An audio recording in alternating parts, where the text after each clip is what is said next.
Hi, I'm Matt, and welcome to Making Dollars and Cents at the Box Office Weekend 17. It was a little less furious and a lot more subdued this weekend at theaters as audiences just continued to throw their money at ticket booths trying to pass the time until this weekend when the real summer fun gets here, but more on that later. This weekend at the box office, however, was relatively so-so, with the films that had the best performances being those with the most meager of star power and theater count. Taking the top of the box office for a third weekend in a row, ladies and gentlemen, was Universal's The Fate of the Furious, which pulled in an additional $19.9 million this weekend, pushing its overall worldwide cume to just over $1 billion.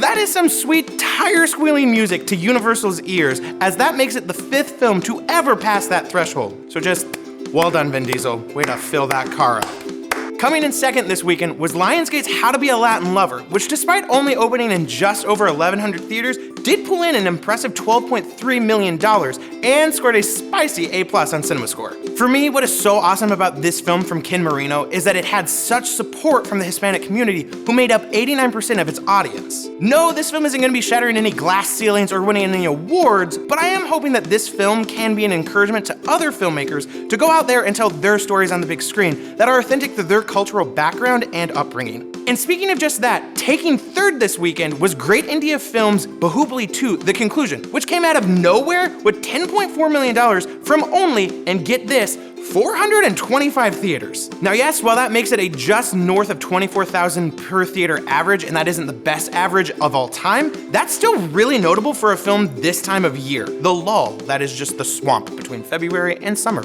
Plus the fact that this film, a largely unheard of sequel, topped a poorly conceptualized, weakly written film starring Tom Hanks proves to me that maybe the American masses are finally waking up to realize that both story and substance trump name nobility.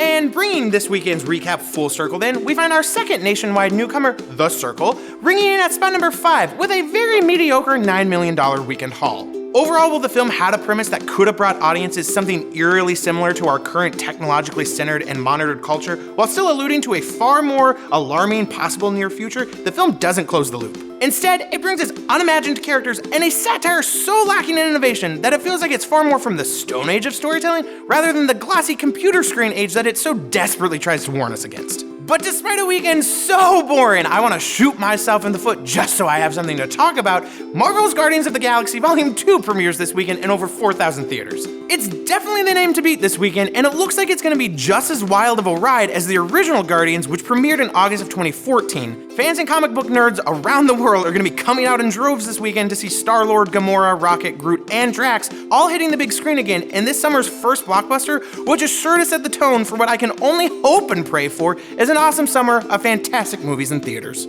Well, that's it for this week. Make sure to blast off to your local theater this weekend to go see Guardians of the Galaxy Volume 2 or any of the other films just littered about right now. And as always, if you like this, hit subscribe so you can be sure to keep up with us, comment or like if you want to join the conversation, and share your thoughts too. And we'll see you back here next week on Making Dollars and Cents at the Box Office.